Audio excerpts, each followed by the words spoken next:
स्वामी असं म्हणत असतील की तुम्ही आम्हाला समर्थ म्हणताय पण स्वतःला असमर्थ का म्हणताय? हा बरोबर. मग समर्थाचे शिष्य असमर्थ कसे? कलियुगाचं महात्म्य हे आहे की आपण देव आहोत हे विसरलो.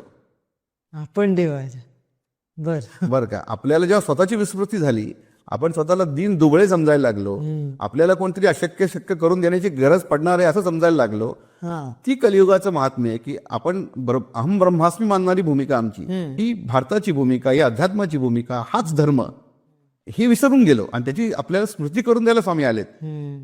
स्वामींचा भक्त म्हणल्यानंतर आत्मविश्वास प्रगल्भ पाहिजे, आपल्या मनगटीच्या ताकदीवरती अगम दुर्दर्श साहस आपलं असलं पाहिजे, आणि विश्वास. विश्वास असला पाहिजे आपल्यावरती. आणि ह्या स्वतःचं जीवन, स्वतःच्या परिवाराचं जीवन तर मी उभा करेनच सगळं, पण समाजाचं देखील कल्याण करीन. इतकं जीवन आम्हाला स्वामींनी द्यावं, इतकी क्षमता आम्हाला द्यावी, इतकं सामर्थ्य द्यावं, असा मागणारा तो व्यक्ती जो आहे तो समर्थ शिष्य आहे. समर्थ शिष्य. अगदी खूप सुंदर व्याख्या केली.